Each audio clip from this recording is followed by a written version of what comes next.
Allô, allô, bonjour tout le monde. Ça dépend si tu regardes ma vidéo matin, c'est bonjour. Si c'est le soir ou si tu regardes, c'est bonsoir. Donc, ça dépend du temps que tu me regardes. Donc, c'est ça. On dit quoi, ça fait un bail. Donc, aujourd'hui, on se retrouve. En tout cas, si vous entendez des bruits, aujourd'hui, il y a une tempête de neige terrible. Il fait très froid, le vent est assez violent. Donc, si vous entendez un bruit, c'est que c'est ça. Si vous n'entendez pas de bruit aussi, c'est que c'est bon. Voilà, on peut commencer. Et puis, je voulais dire quelque chose. Il y a un gars là, je pense que dans les commentaires, il s'appelle Jean. Il m'a demandé, Fleur, vous êtes plusieurs sur ta chaîne? Je n'arrive pas à différencier les personnes qui font les vidéos sur ta chaîne. Je lui ai répondu que on est beaucoup, on est nombreuses. Ce sont mes sosies. Ce sont mes sosies. Depuis que moi j'ai fait une vidéo depuis 2015, personne ne m'a demandé, ah Fleur, c'est toi ou bien tu fais d'autres personnes. Je suis la seule personne. Non, ce sont mes sosies. Je suis plusieurs personnes en même temps. C'est ça. Moi-même, je ne comprends pas. Des fois, quand je regarde des vidéos, quand je regarde mon visage, je dis, ah, dans ça, là, mon visage a changé. Et vous savez que avec la caméra, là, le visage ne peut pas changer parce que, par exemple, aujourd'hui, là, il n'y a pas de maquillage. Je suis fatiguée. Toujours maquillage. Et c'est le soir, là, que je fais ma vidéo. Donc, aller faire maquillage tout de suite et puis après nettoyer là, j'ai pas le temps. Aujourd'hui là on est en clac, hein, c'est pas bon. Je suis coach en urinothérapie. J'ai une expérience de 19 ans. Je maîtrise l'urinothérapie parce que moi-même je la pratique. Et c'est vraiment super bon. C'est bon pour tout le monde. Les vieillards, les femmes, les enfants, les bébés. Mais quand on dit c'est bon pour tout le monde, il faut savoir faire. Il ne faudrait pas tomber dessus comme ça et puis commencer. Il faut prendre l'avis de quelqu'un qui s'y connaît. Et je mets mon numéro en bas de l'écran pour tous ceux qui veulent des suivis. Et je vais... Aujourd'hui, l'intro là sera long. Je veux dire quelque chose à ceux qui prennent mon numéro pour venir sur WhatsApp. Mon numéro là, si c'est peut-être pour faire causerie, c'était pour poser questions, les questions façon là. J'allais jamais mettre mon numéro sur les réseaux. C'est à cause des suivis que je fais que je mets mon numéro sur les réseaux. Ça là, les oreilles, les tampines. On a beau parler, toujours ces mêmes choses là. Donc, pourquoi beau même se fâcher? Maintenant là, je blague plus de... Quand pour un rien tu m'appelles, je te bloque. Parce que, il faut... D'abord, moi ce que je vais vous suggérer, ne m'appelez pas directement. À moins que, même si tu ne sais pas parler français, il faut faire audio. Ce que tu dis là, je vais entendre. Écrivez-moi d'abord. Et si ce que vous me demandez... Si c'est pour un suivi que vous êtes venu, qu'on s'entend, on peut faire l'appel sans problème. Mais vouloir parler, il y a d'autres même qui viennent, même qui passent plus d'une heure. Vouloir parler et puis après, il n'y a rien. Vouloir parler juste pour faire une causerie, en tout cas, je n'ai pas le temps pour ça. Moi, quelque chose qui ne peut pas me faire avancer là, je ne veux pas de ça. Donc, on va commencer la vidéo pour ne pas que la vidéo soit trop longue. Aujourd'hui, on va parler des avortements et l'infertilité, parce que c'est l'une des causes aussi de l'infertilité chez beaucoup de femmes. J'ai remarqué qu'il y a beaucoup de femmes qui font face à l'infertilité lorsqu'elles ont eu un avortement dans le passé. Moi, je parle de l'avortement, c'est pas pour blâmer quelqu'un, c'est pas pour montrer quelqu'un du doigt et tout ça, c'est pas pour ça. Moi-même, je l'ai déjà fait. Je n'encourage pas ça, mais moi-même, je l'ai déjà fait. Et le problème avec ça, c'est que l'avortement, deux fois, qu'est-ce qui provoque ça? Je dis pas que je suis pas en train de dire que c'est quelque chose qui est bien ou pas. Ça dépend de tout un chacun. Et ça dépend de la situation de la personne. On n'est pas là pour juger qui que ce soit. Non. Personne n'est propre, personne n'est sain ici. On se donne juste des conseils, c'est tout. Donc, l'avortement, très souvent, ça se passe lorsque, deux fois, la femme, elle n'est pas encore prête pour avoir un enfant. Soit tu vas à l'école. Je vais citer plusieurs cas. Soit tu vas à l'école. Mais tu vas à l'école, là, c'est le direct. Hein? Tu vois, dans les frottements, là, c'est ça qui t'intéresse. Donc, tu te protèges pas. Et tellement que le truc, mais quand tu fais, ça monte dans ta tête, dans le cerveau là-bas, là. Tu te protèges pas. Donc, ça fait que tu peux tomber enceinte. En tout cas, c'est bon de se protéger. Mais moi, je ne vous apprends rien. Vous savez ce que vous avez à faire. Donc, lorsqu'on va à l'école et on se protège pas, on couche ici, ou bien on a un seul copain, on couche avec lui et bam, toi, ça dit que les parents ont payé tes cours, tu vas à l'école et tu sais que si tu es enceinte, tes parents vont, en tout cas, ça va pas être du gâteau pour toi.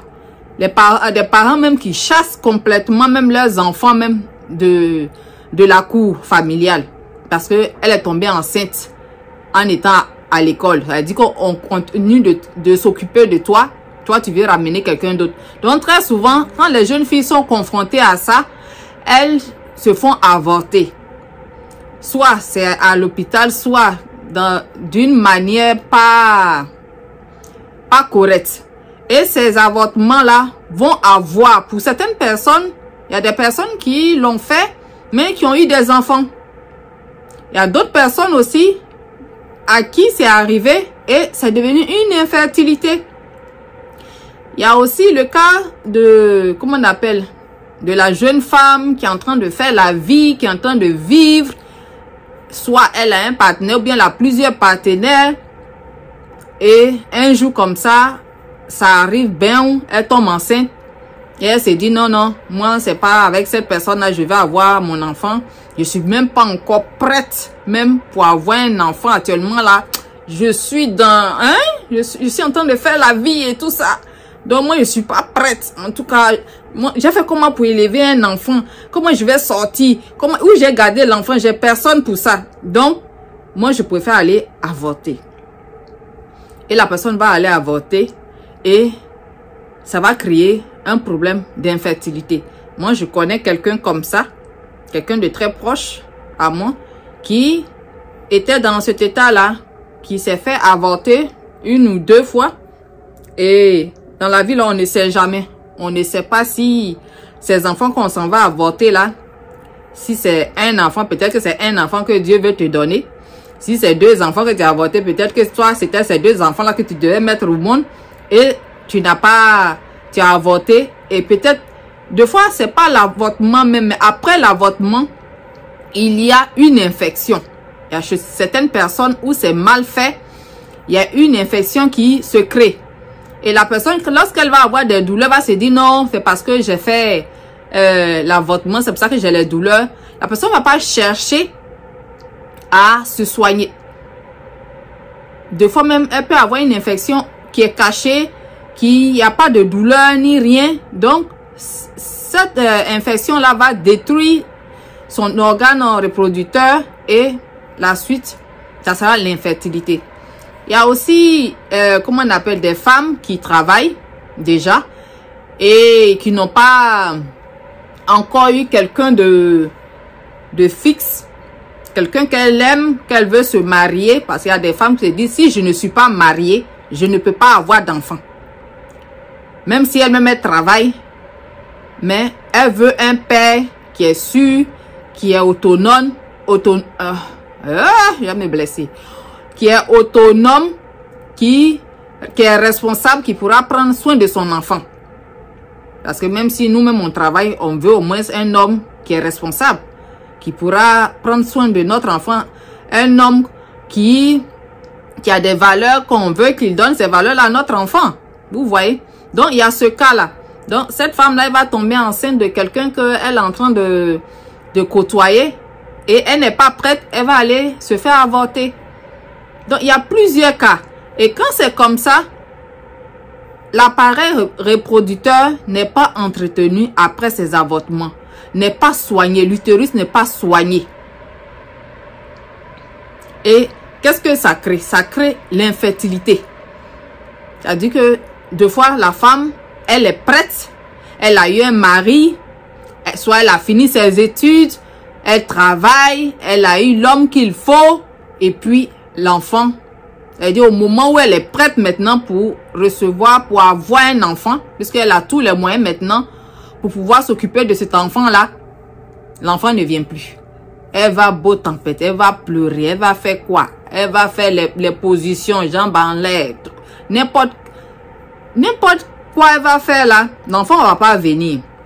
Donc, ça fait que très souvent, les femmes se sentent mal, elles se culpabilisent. Oui, si je n'avais pas fait ça, aujourd'hui, j'aurais un enfant. Il y a plusieurs femmes qui sont dans ce cas-là, qui sont dans ces problèmes-là. Donc, il faut se protéger, il faut faire attention. Je sais que ces genres de choses peuvent arriver dans la vie. On ne peut pas juger quelqu'un pour ça. Si une personne n'est pas prête pour accueillir un enfant, il y a des gens qui vont dire, mais si elle n'est pas prête, elle n'a qu'à se protéger. Vous-même, vous savez certaines choses. Des fois, là même, tu penses même pas que le truc va t'arriver et puis ça reste là-bas. Donc, c'est ça. Tu penses même pas que ça peut t'arriver et ça t'arrive. Tu es toute mélangée, bouleversée. Tu te dis que c'est pas le moment. Et c'est normal que quelqu'un se dise que c'est pas le moment. Parce que un enfant, ça s'entretient. Une grossesse, mais ça s'entretient. Si tu n'as pas d'argent, comment tu vas manger? Comment tu vas aller à l'hôpital et tout ça? Comment tu vas faire le trousseau de ton enfant? Donc, si tu n'as pas les moyens, tu peux même avoir les moyens et ne pas être disposé à accueillir un enfant maintenant. Donc, ce qui fait que tu peux tomber enceinte et te dire que tu n'es pas prête et tu te fais avorter. Et à la suite de cet avortement-là, il y a des personnes de façon inconsciente, elles bloquent au niveau de leur subconscient. Elles se bloquent, elles se ferment. D'autres même si elles n'ont pas fait l'avortement, mais elles se ferment. Elles se disent, je ne suis pas prête pour avoir un enfant. Quand je serai prête, ça va venir. Mais, je vais vous dire quelque chose. L'utérus, lorsqu'il n'est pas, même tout ce qui est muscle sur notre corps, lorsqu'ils ne sont pas sollicités, ils ne sont pas utilisés, ils ne fonctionnent pas bien. C'est comme les muscles qui sont dans notre corps. Si tu ne sollicites pas tes muscles, ils vont pas être forts. Tes muscles là vont fondre. Donc, l'utérus, je compare l'utérus à une voiture qui a été garée depuis des mois, depuis des années. On n'a jamais envoyé un mécanicien pour vérifier si ça va, si la voiture est en bon état. On ne change pas l'huile qui est dedans. C'est rouillé de partout et tout ça. Et puis tout d'un coup, tu penses que quand tu vas rentrer dans la voiture, que tu vas essayer de démarrer, la voiture va démarrer en temps. La voiture même à un certain âge. Et même si tu es encore très jeune, que tu fais des avortements, que tu continues. Et très souvent même, c'est de manière, les filles font des avortements avec des choses qui vont provoquer, ces choses-là vont aller bouffer même l'intérieur même de l'appareil reproducteur et c'est fini. Il y avait une dame même qui m'avait écrit, dès mes débuts là, si je te connaissais depuis longtemps, je pense que j'aurais eu l'enfant, mais je vais essayer, je cherche à tomber enceinte, ça fait un bon bout de temps. Depuis que je t'ai vu, j'ai commencé à essayer l'urinothérapie.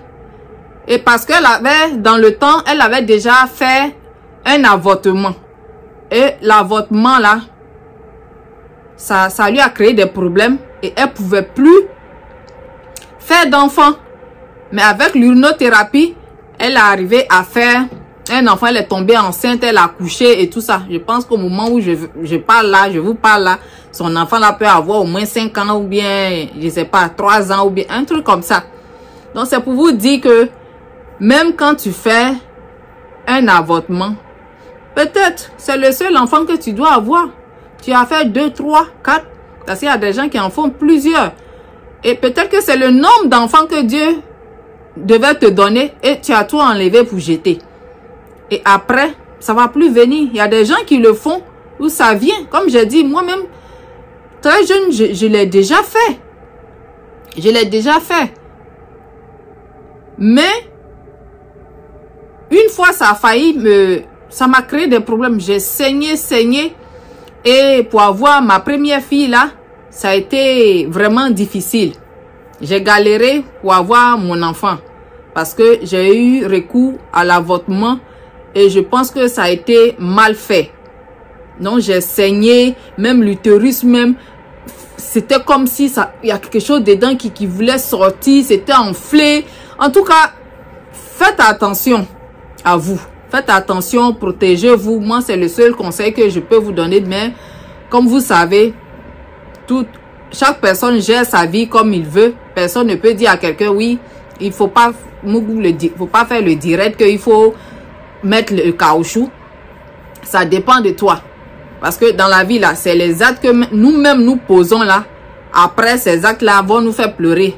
Après. Parce que on pose des actes et après, il y a des conséquences. Il faut beaucoup réfléchir. Si tu es à l'école, tu es encore très jeune que tu es à l'école, concentre-toi sur tes études. On va pas vous dire, les jeunes filles de maintenant là, quand tu leur dis oui, restez tranquille, étudiez. Surtout dans nos pays africains là, même ici, même les jeunes filles sont comme ça. Elles sont pressées même de mougou. On sait même pas c'est quoi. Ça là même, qu'est-ce qui est pressé dedans? Une fois que tu découvres ça là, qu'est-ce qui est chose dedans? C'est bon, mais c'est pas pour ça qu'on va se presser. Et une fois que tu te presses comme ça, il y a les conséquences, tu n'assumes pas. Parce que tu sais que toi-même, il y a quelqu'un qui s'occupe de toi. Tu continues d'aller à l'école et tu le fais. Et demain, tu vas être dans un couple et commencer à pleurer parce que ça fait au moins 10 ans, 15 ans, 6 ans, 4 ans. Tu cherches enfant, tu trouves pas. Et les parents du monsieur vont te malmener. Oui, toi, tu es là, tu bouffes la nourriture de mon fils. Tu grossis seulement, on dirait porc. Tu es dans la maison là, on voit pas ce que tu fais. Et tout ça, il y a des gens même qui disent à leur femme, tu es comme bouteille. On te gratte, poussière même ne sort pas. Yeah! C'est méchant de dire ce genre de choses. Mais faites attention. Faites attention et souvent, de fois, ce sont des choses, quand ça doit arriver, ça arrive. Mais après avoir, moi je ne dis à personne de le faire, mais si tu le fais, il faut pouvoir te soigner. Il faut pouvoir te soigner. Parce que si tu ne te soignes pas, puisque tu vas maintenant plus te protéger après ça, rester, comment on appelle, un bon moment sans faire un enfant. Et tout ce temps-là, je vous dis, un muscle on ne sollicite pas, meurt. Il y a des femmes aussi qui ont fait des enfants il y a 12 ans, 9 ans et 20 ans, 15 ans de cela. Et elles ne soignent pas leur utérus. Elles ne se soignent pas leur corps. Parce que ce n'est pas l'utérus seulement qui crée des problèmes pour avoir un enfant. Mais comme c'est là-bas que l'enfant même dort, si là-bas il y a un problème, c'est qu'il y a un problème. C'est qu'il y a un problème. Donc c'est pour vous dire que pour toutes les femmes qui sont passées par là, qui ont des problèmes avec la fertilité, moi, comme j'ai dit, je suis coach en ionothérapie. Moi-même, je connais cette thérapie-là. Moi-même, j'ai eu recours à ça pour avoir un enfant. Donc, toutes celles qui ont besoin d'un suivi, de mon aide, contactez-moi sur mon WhatsApp. Quand vous arrivez, écrivez-moi. Dites-moi que c'est pour une histoire d'infertilité causée par un avortement que vous voulez un suivi. Et on va parler. Une fois qu'on tombe d'accord, on peut se parler au téléphone, il n'y a pas de souci. Donc, c'est cette vidéo-là que je voulais faire avec vous parce qu'il y a plusieurs cas qui créent l'infertilité. C'est pas seulement l'avortement. Il y a des gens qui n'ont jamais fait d'avortement, qui sont jamais aussi tombés enceintes, qui ont des problèmes d'infertilité. Donc, c'est ça, et faites attention à vous et ces enfants-là, c'est qu'on n'est pas prêt là. C'est ça que les enfants-là pointent leur nez. Mais quand tu es prête même, tu es dans le foyer même, tu es bien posé, tu travailles, ton mari travaille, tu as eu un homme responsable, où tu dis que oui, maintenant là, il faut que l'enfant là vienne, et puis il est là-bas, il fait sa tête là comme ça, il ne veut pas venir, il te fatigue. Ou bien les gens qui ont fait l'avortement ont tout gâté là-bas. Ont tout gâté parce que des fois là, faut pas faire confiance à ces gens, ils vont gratter, gratter jusqu'à gratter dans tout utérus là même, et puis tout est gâté là-bas. En t'endort, on fait les choses, toi-même tu vois pas dedans, même si tu vois dedans. Donc il y a des gens là même qui font, qui s'en sortent pas, qui meurent. D'autres par contre, c'est l'infertilité qui devient un problème, un casse-tête. Donc faites attention, comment on appelle, mes filles, mes soeurs et grandes soeurs, faites attention parce que deux fois là on ne sait pas si c'est le seul enfant que Dieu nous a envoyé, si c'est les deux là, c'est les deux enfants là que Dieu nous a envoyé, ou bien les trois enfants là qu'on a avorté que Dieu nous a envoyé. S'il n'y en a pas beaucoup là-bas, c'est fini pour toi. Il y a d'autres même qui vont se soigner jusqu'à ça ne vient pas. Parce qu'on ne peut pas dire à quelqu'un, si Dieu même n'a pas décidé de te donner un enfant, on ne peut pas dire à quelqu'un, oui, comment on appelle, moi, je vais te soigner à 100%, tu vas avoir l'enfant et tout. C'est Dieu qui donne l'enfant. Mais si tu tombes sur cette vidéo, dis-toi que c'est un appel. Ça veut dire que si tu as besoin vraiment d'un enfant, que tu tombes sur cette vidéo, c'est que Dieu même va faire quelque chose pour toi. C'est que cet enfant-là, tu l'auras. Donc, sur ce, je vous laisse pour tous celles qui croient en l'urinothérapie. On dit, qui ne sait rien, n'a jamais rien. Donc, c'est comme ça. Donc, toutes celles et tous ceux qui acceptent l'urinothérapie, c'est une façon vraiment bien de se soigner. L'urinothérapie va soigner, régénérer, désintoxiquer votre organisme. Et lorsqu'un organisme est propre, il n'y a pas de problème à ce qu'il y ait un problème de santé. Donc, sur ce, si je veux trop parler, la vidéo sera trop longue. Donc, merci de m'avoir écouté et prenez soin de vous. Et à bientôt pour une nouvelle vidéo. Bye bye.